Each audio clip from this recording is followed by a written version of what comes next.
Meteorologist Vince Condella and Tom Pippin Sports, because your news team matters. He's talking now. A home health care nurse who was caught on camera dropping a quadriplegic patient is telling his side of the story. That patient died from complications related to that fall. Tonight, Fox 6 investigator Brian Polson shows you what state regulators did when they saw that video, why the nurse says it's not fair, and why the patient's mom says it's not nearly enough. I'm angry, I'm upset, disappointed. Of all the emotions Jane Frederick is feeling, Sorry. the most profound is still heartbreak. Her son died 9 months ago after a fall that was caught on home video. It's been hard. At the age of 16, DJ Chartier survived a lightning strike that left him paralyzed from the neck down. He lived into his 30s, a quadriplegic, until last winter when a private duty nurse made a critical mistake. You don't need to be a licensed practical nurse to know that if you sit a quadriplegic man upright, that you cannot leave his side. Mr. Alexander left his side. It was an accident, you know. Ted Alexander is the nurse in the video. It was just so fast. It was January 4th, just after 6 p.m., and Alexander was performing range of motion exercises on DJ's legs. Watch as he stands up and walks across the room to grab a remote control. And there's DJ falling. Boom. Unable to call out for help, DJ crashes to the floor. What was your first thought? Oh God, this is horrible. From the time the nurse stood up until the moment DJ fell to the floor, just 7 seconds had passed. But Frederick says it's what happened next that prompted her complaint to the State Board of Nursing. He picked DJ up, put him on the table, and pretended nothing ever happened. Just 2 minutes after the fall, Alexander resumed DJ's exercises, unaware that his patient was suffering from a fractured hip. Dennis was non-responsive. And so if he did have an issue of pain or discomfort, he would roll his tongue and make some facial grimaces. But no, I did not see any signs of pain or discomfort. In August, the State Nursing Board found that Ted Alexander failed to thoroughly assess his patient after the fall, failed to notify the patient's mother as well as the oncoming nurse, and failed to mention the fall in DJ's daily medical chart. Because of his cover-up, DJ suffered 21 hours with no pain relief. The next day, DJ was finally taken to the hospital for x-rays. Doctors performed surgery on his broken hip. There were complications.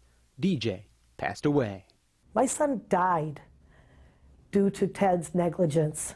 The state did not find Alexander directly responsible for DJ's death, but the nursing board did place limitations on his medical license. He's banned from working as a home health nurse for the next 2 years. He's still allowed to practice as long as he's supervised.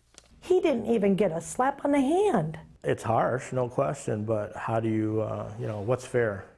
What is really fair? I don't know. I don't have that answer. Alexander reluctantly agreed to tell his side of the story at the urging of a close friend. I feel like I'm affected by this as well. Michael Luber is also a quadriplegic, and for the past 5 years, Alexander was his nurse too. Now Luber feels like collateral damage. And I lose, a very valuable employee because of an unfortunate, in my eyes, an accident. So why didn't Alexander simply tell DJ's mother about the accident? He says he did the moment she came back in the room. Yes, and we would need to strip him down and look at him. Frederick says the nurse never told her DJ fell, only that he was wet. If Ted would have told me he fell, my whole train of thought would have been different. We would have known something was terribly wrong. And why didn't he record the fall in DJ's chart? Alexander blames a power failure that occurred later that same night. In the course of the evening, the shift change and the commotion, I just didn't get it done. Actually, he did write something in the chart. He said it was a quiet day. There is a notation. You went at the end of the day and noted something, but you didn't mention a power failure, chaos, or a fall. Well, like I said, it was the shift change and all the commotion, but it was just so chaotic. And then it was just time to go home. And there's one more thing Alexander never did. I just don't have the money.